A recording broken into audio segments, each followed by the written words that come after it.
E aí, pessoal, vamos falar de mais um marcador laboratorial conhecido como bilirrubina. Nós temos aqui basicamente a bilirrubina total, a bilirrubina direta e a bilirrubina indireta. Lembrando que a total basicamente é um somatório da sua bilirrubina direta e da sua bilirrubina indireta. Basicamente o que eu vou falar aqui hoje é mostrar o metabolismo das bilirrubinas, da onde que elas surgem, porque a partir do momento que você entende como é que funciona o processo de conjugação, você vai entender mais ou menos os órgãos que estão sendo envolvidos nessas etapas e, consequentemente, o seu aumento pode ter alguma lesão, algum dano em alguma dessas regiões. E no final vou mostrar uma outra visão da bilirrubina que nem todos conhecem, que é aquele efeito antioxidante, como é que a gente faz para conseguir elevar, como indivíduos obesos, baixa atividade física, ter uma relação com a sua redução, tá? Então vamos lá, espero que vocês gostem. Basicamente, quando você pensa nas bilirrubinas, a gente tem que falar do grupamento M. Quando a gente pensa no grupamento M, eu já fiz um vídeo sobre hemoglobinas. Lembra que você tem o eritrograma lá nos seus glóbulos vermelhos, tem as hemácias, e aí dentro dessas hemácias você tem as hemoglobinas, e dentro dessas hemoglobinas você tem o grupamento M. O grupamento M basicamente é a incorporação do ferro no interior dessa hemoglobina, porque ele que vai ser o responsável aí pelo esse armazenamento de oxigênio para gerar a função, que é transportar esse oxigênio nos tecidos. Então, quando você pensa no grupamento M, ele faz parte da hemoglobina, tá? E o que acontece? Eu falei em outro vídeo falando aqui sobre resistência à insulina, os mecanismos dos exames laboratoriais para a gente conseguir verificar sobre a sua glicemia, a saúde da resistência à insulina, a sensibilidade dela.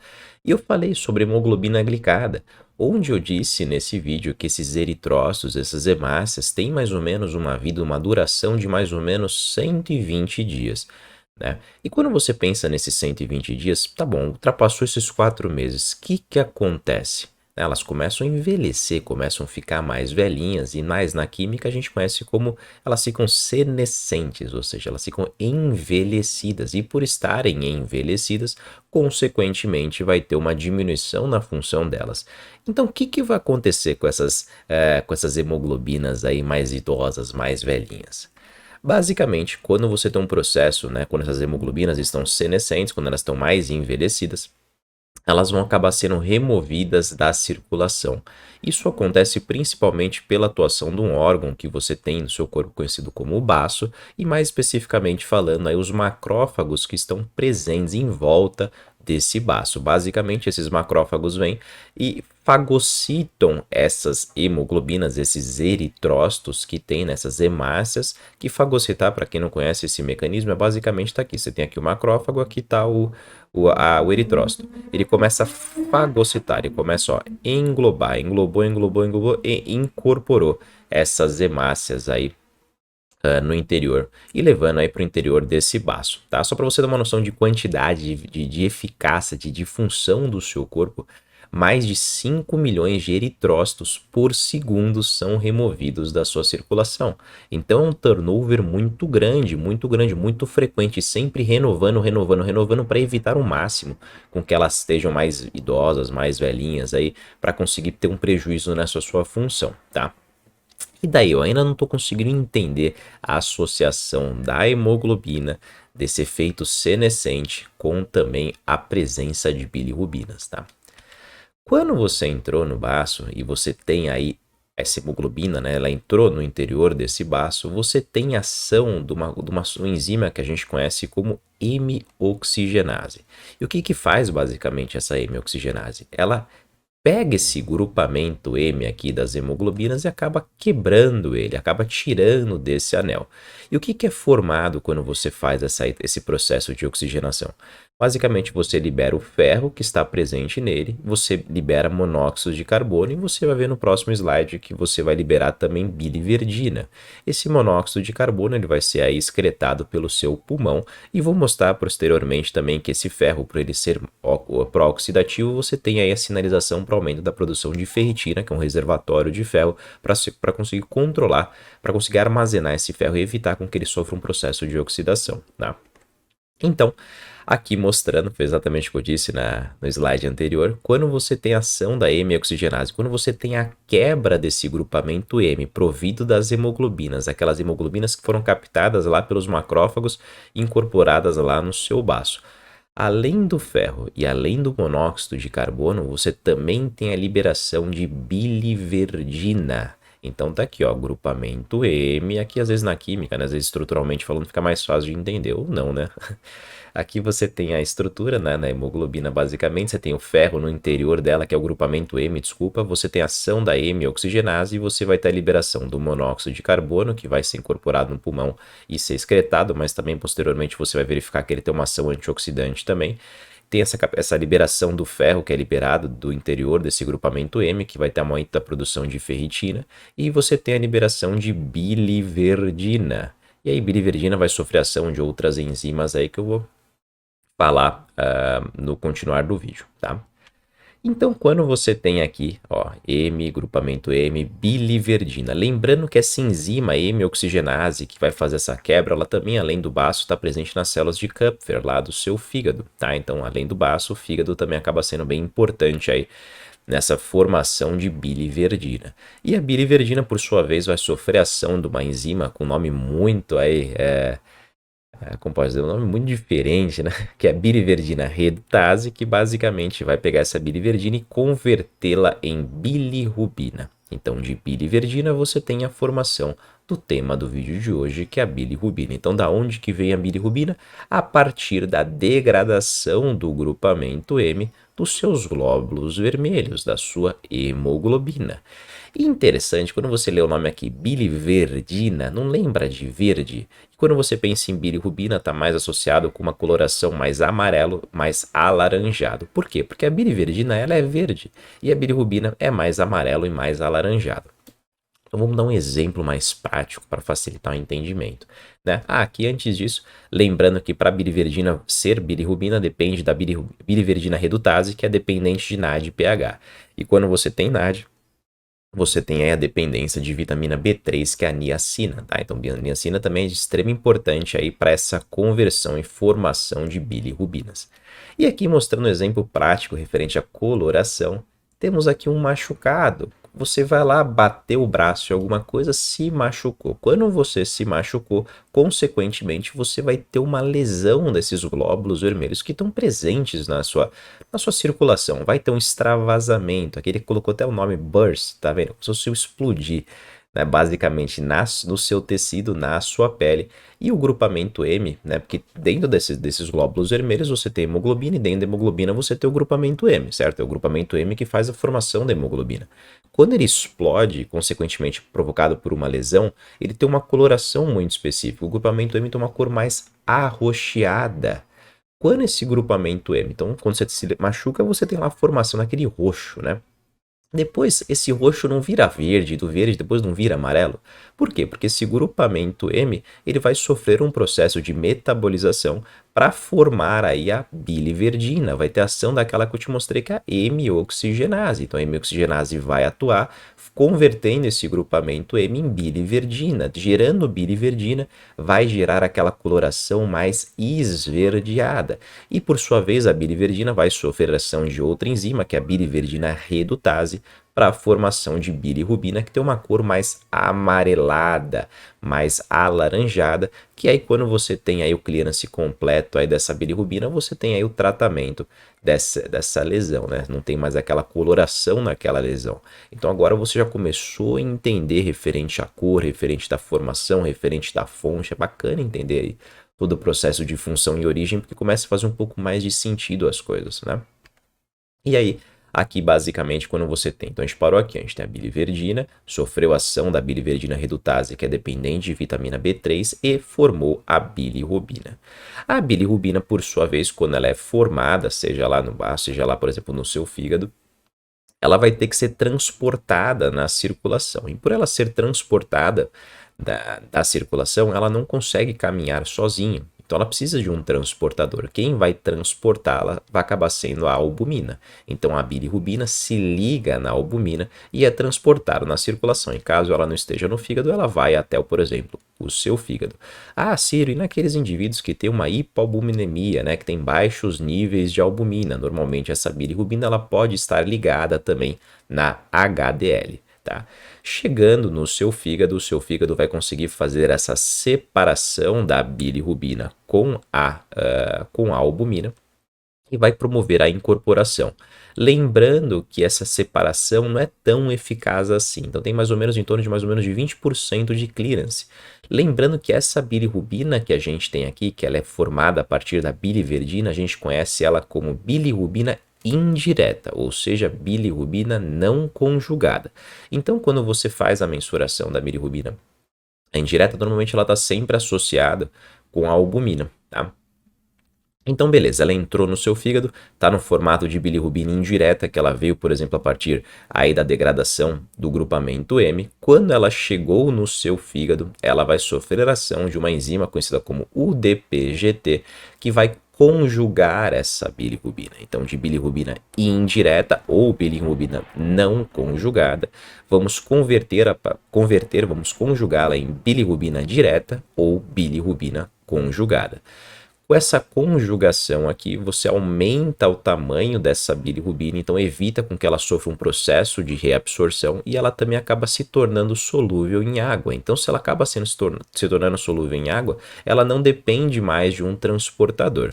Essa bilirrubina direta, então, vai ser incorporada na bile, e quando ela é incorporada na bile, eles vão ser excretados lá no seu intestino delgado, chegando no colo intestinal, vão sofrer ações de bactérias intestinais, e vai ter novamente a desconjugação dessa bilirrubina, que ela estava conjugada, na verdade ela chegou não conjugada ou indireta, foi conjugada no seu fígado, entrou na bile, e quando chegou no intestino, ela vai sofrer um processo novamente de desconjugação, tá? Vai ter a formação de urobilinogênio, que basicamente ela pode seguir dois caminhos aqui, né? Ou ela pode ser novamente reabsorvida na circulação enterohepática e ser excretada nos rins, no formato principalmente de urobilina, né? Que dá aquela coloração mais amarelada na urina. Ou ela também pode seguir o caminho aí do intestino e formando estercobilinogênio, que vai ser claramente excretada nas fezes, como o próprio nome diz, estercobilinogênio, e vai dar aquela coloração mais amarronzada, mais alaranjada das fezes. Então, basicamente, esse aqui é o mecanismo da onde você obteve ela, ou seja, da degradação do grupamento M, né? Pode ser também de outros locais, né? Citocromo P450 também, mas 80-90% da incorporação dessa produção de bilirrubina, ela se dá principalmente pela degradação do grupamento M, né? Então ela é levada pela albumina até o seu fígado, onde vai sofrer o processo de conjugação quando ela é conjugada, quando ela está no formato direto, ela é incorporada na bile, e na bile é levada ao intestino, e no intestino ela vai ser excretada aí, seja via nas fezes, ou seja, por exemplo, via renal, tá bom? Então, aqui só para mostrar quando a gente pensa sobre o urobilinogênio, é por isso que quando você faz, por exemplo, o exame de urina, tem lá o urobilinogênio, que o ideal seria estar inferior a 1, porque aqui você consegue analisar quanto realmente está sendo excretado aí dessas bilirrubinas na via renal, né? Então, que vai provocar o aumento de uma bilirrubina indireta? O que vai provocar o aumento de uma bilirrubina direta? Agora a gente facilitou muito a nossa vida, porque a partir do momento que a gente conseguiu entender da onde que surgiu, você sabe os órgãos que podem estar envolvidos. Então, eu não disse que um aumento pode ser... O que faz causar o aumento de bilirrubina? Não falei que ele vem a partir principalmente das hemoglobinas, que elas são quebradas. Aí, quando elas são quebradas, gera o grupamento M para gerar a biliverdina, que vai gerar essa bilirrubina não conjugada ou a bilirrubina indireta. E se a gente tem, por exemplo, um processo de hemólise mais intenso? Hemólise, lise é quebra e hemo, no caso aqui, seria das hemoglobinas. Então, uma quebra maior desses eritrócitos, dessas hemácias, o que vai acontecer? Se você tem mais quebra, mais processo de hemólise, você vai ter mais formação de grupamento M e, consequentemente, maior atuação da hemioxigenase para gerar a bilirrubina e vai aumentar a bilirrubina indireta, porque isso aconteceu antes da chegada do seu fígado. Então, por exemplo, pode acontecer numa anemia falciforme, tá? Colocamos aqui processo de hemólise. Depois eu não disse que essa bilirrubina, que ela tá não conjugada, que ela está indireta, ela vai ter que ser levada até o seu fígado, se ela não encontrou no seu fígado, se ela não aconteceu isso no seu fígado, então ela vai precisar ser captada.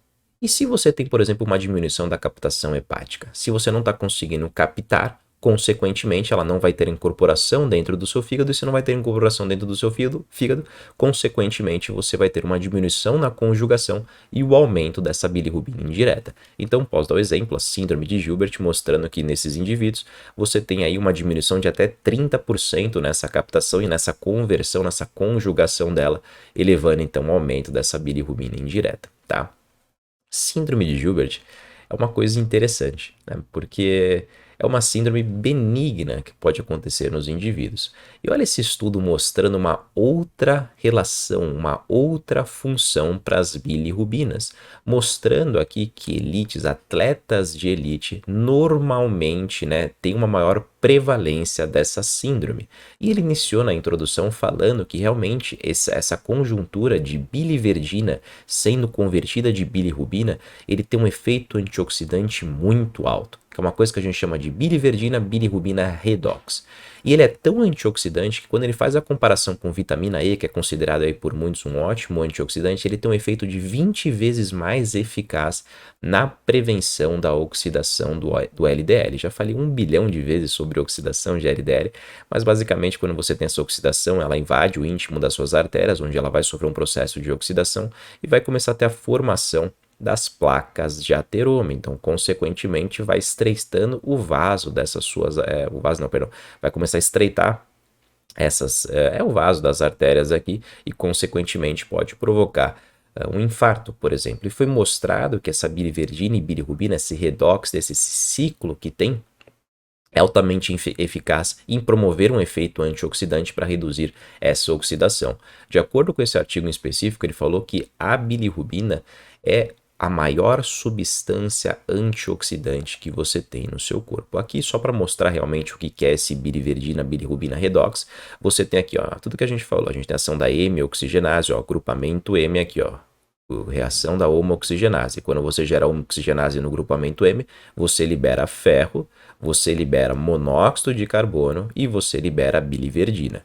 O ferro, ele acaba sendo oxidativo, então, consequentemente, você tem uma upregulation na ferritina, que é um armazenamento desse ferro, que vai reservá-lo para evitar com que ele sofra um processo, algumas reações para gerar aí radical hidroxila. Tanto essa biliverdina, que vai ser convertida em bilirrubina, como o monóxido de carbono, vão conseguir atenuar, reduzindo a produção desses radicais livres. Quando a bilirrubina ela capta esse radical livre, ela vai ser oxidada, consequentemente ela vai ser convertida em biliverdina, vai sofrer ação da biliverdina redutase para voltar a ser bilirrubina.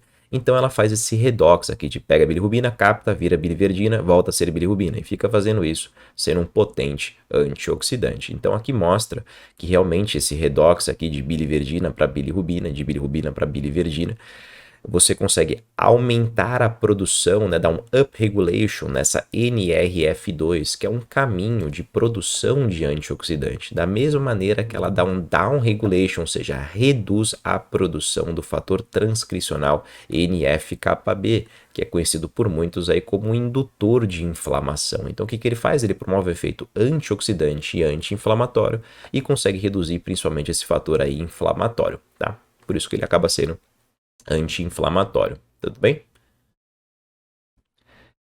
Agora que eu tô vendo aqui na outra tela, tá tendo aqui no webcam um raio de luz, né?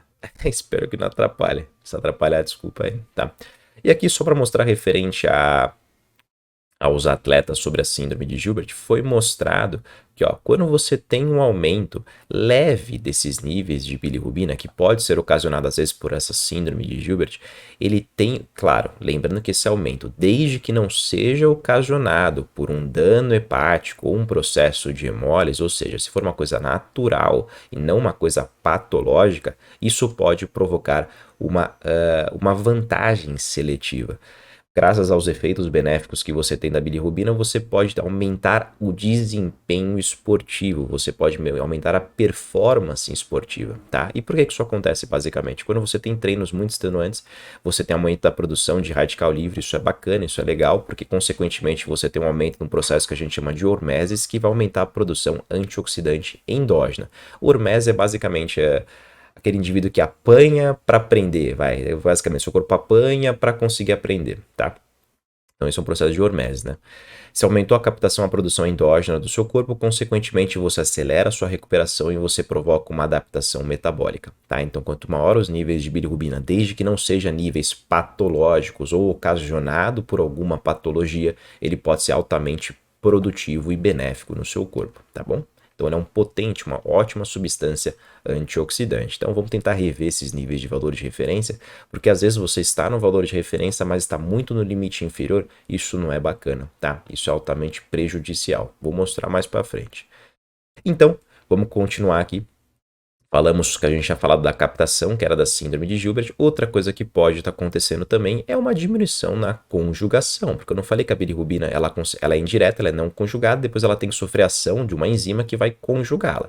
Se você tem uma diminuição nessa conjugação, consequentemente você vai ter maior acúmulo de bilirrubina indireta, ela não vai conseguir ser incorporada na bile, aí vai provocar o seu aumento, o seu acúmulo, o que pode causar uma diminuição na conjugação, hipertireoidismo, lesão hepática, uma insuficiência cardíaca. Então, mostrando que realmente a bilirrubina ela também pode ser um marcador, mesmo a indireta, ela pode ser um marcador de algum dano hepático, de alguma lesão hepática, mas também tem muito mais associação, às vezes, com um processo de hemólise que pode estar acontecendo, tá? Então, tem diversas doenças associadas. E como é que a gente faz para tratar? Deixa eu tentar ficar um pouquinho mais para cá, por causa da luz aqui. Como é que a gente faz para conseguir tratar, basicamente? Dependendo da doença, dependendo da patologia, tem um tratamento diferente. Então, depende. Mas aí, se for um problema hepático, trata de um jeito. Se for um problema na bile, que a gente vai ver posteriormente, trata de outro jeito, tá bom? Só quero mostrar realmente aqui a função para você entender um pouco mais sobre bilirrubina e mostrar a importância dela. E aí, quando a gente pensa na bilirrubina direta, ela começa basicamente depois do seu fígado, porque ela chega no seu fígado não conjugada, ou seja, de uma maneira indireta. E aí ela vai ser conjugada no nível hepático, e aí de lá para frente que pode provocar o seu acúmulo. Então, a primeira coisa que a gente pode fazer, ela sofreu um processo de conjugação e não conseguiu excretar para jogar na bile, por exemplo. Então, pode ser uma excreção intrahepática, ou seja, um problema de excreção dessa bilirrubina direta ou conjugada do seu fígado, por exemplo, para sua bile, que pode ser ocasionada por uma lesão hepática, que pode ser provocada por hepatite, cirrose, doença hepática, disfunção metabólica ou aquela não alcoólica, né, de doença hepática gordurosa, de disfunção não alcoólica, doença de Wilson, que é um acúmulo de cobre, tá? Então, diminuição na excreção intrahepática pode aumentar bilirrubina direta. Pensando também em outras coisas que pode reduzir a excreção intrahepática, o uso de contraceptivos, gravidez, toxinas também pode provocar, tá? Então aqui basicamente tudo isso envolve a diminuição na excreção.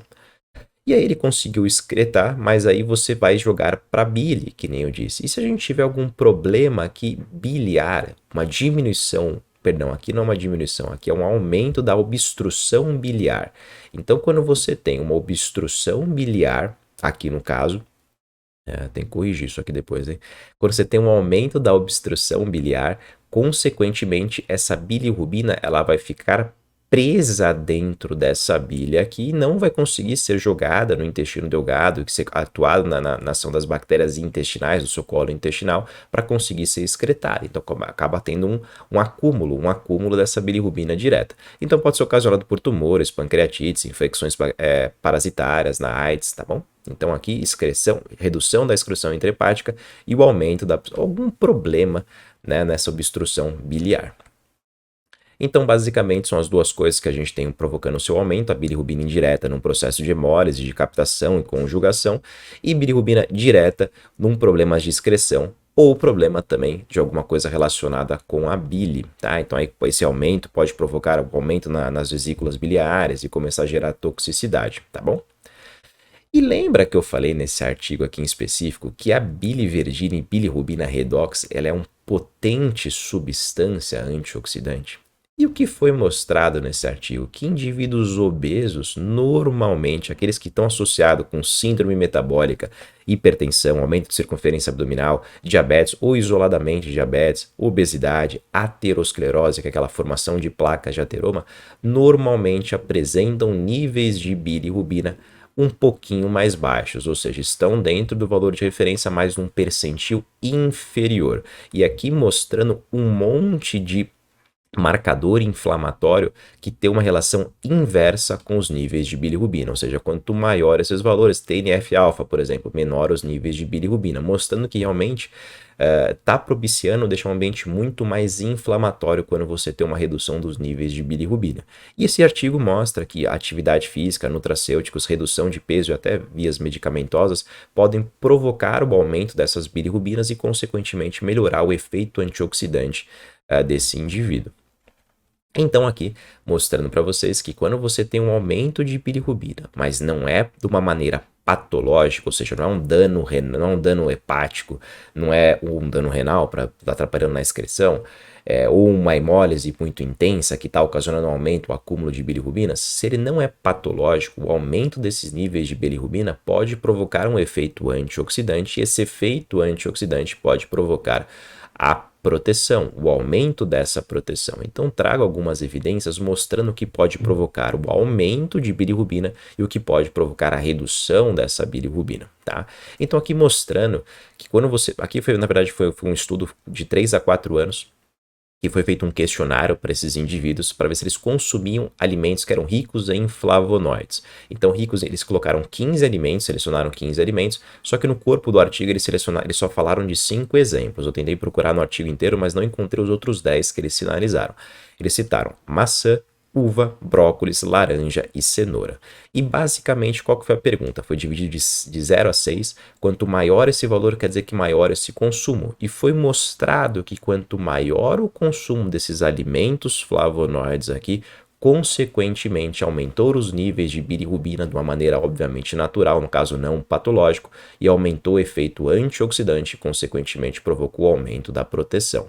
Da mesma maneira que consumir uma única refeição de fast food foi capaz de aumentar os níveis de ácido biliar e, consequentemente, aumentar a excreção de bilirrubina, reduzindo os seus níveis e garantir, então, uma menor proteção, tá? Aqui, mostrando também de algumas vitaminas específicas e mineral.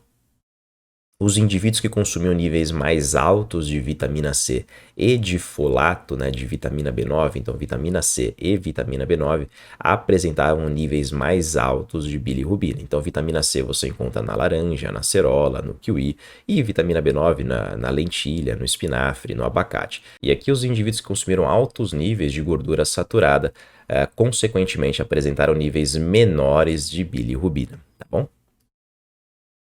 Aqui relacionado também referente ao aumento da ação da M-oxigenase, então, consequentemente, uma maior aceleração do grupamento M, que vai gerar biliverdina, gerando biliverdina vai gerar as bilirrubinas, mostrou que tem alguns efeitos, por exemplo, curcuminoides presentes na cúrcuma, o epigalo-galato 3-catequina, né, que é epigalo-catequina 3-galato, que é do chá verde, eu sempre confundo esse nome, os flavonoides que estão presentes nos vegetais e o resveratrol que está presente, por exemplo, em uvas e em vinho, é capaz de aumentar a ação dessa enzima e, consequentemente, garantir maior produção de bilirrubina. Lembrando, tudo isso num grau não patológico, né, pessoal? Não vai achar que uma lesão hepática para provocar o aumento de bilirrubina vai te provocar esse efeito, essa proteção adicional. Aqui mostrando referente à geleia real, aqui infelizmente não foi feito, o consumo foi feito no formato de suplemento, que eles tomavam 650 miligramas por dia em 2 cápsulas, né? Então são 2 cápsulas de 300 alguma coisa, 325, foi capaz também de aumentar os níveis de bilirrubina, tá? E aqui relacionado com a redução do peso, quando você teve uma redução do peso, só que aqui infelizmente a dieta utilizada não foi das melhores, aqui foi uma dieta líquida, extremamente hipocalórica, mas mostrando que a redução do peso foi capaz de aumentar de maneira significativa os seus níveis de bilirrubina, garantindo mais efeito antioxidante e mais proteção. E aqui relacionado ao exercício físico, não importa o tipo de exercício físico, todos eles foram capazes de melhorar esse aumento dessa potente substância antioxidante, tá? Então tá aqui um vídeo sobre bilirrubinas, eu espero que vocês tenham gostado, eu espero que vocês tenham entendido, para mostrar às vezes que não necessariamente estar dentro do valor de referência significa estar no estado seguro, se você apresenta níveis de percentil inferiores, tá? Então é só, espero que vocês tenham gostado e até o próximo vídeo.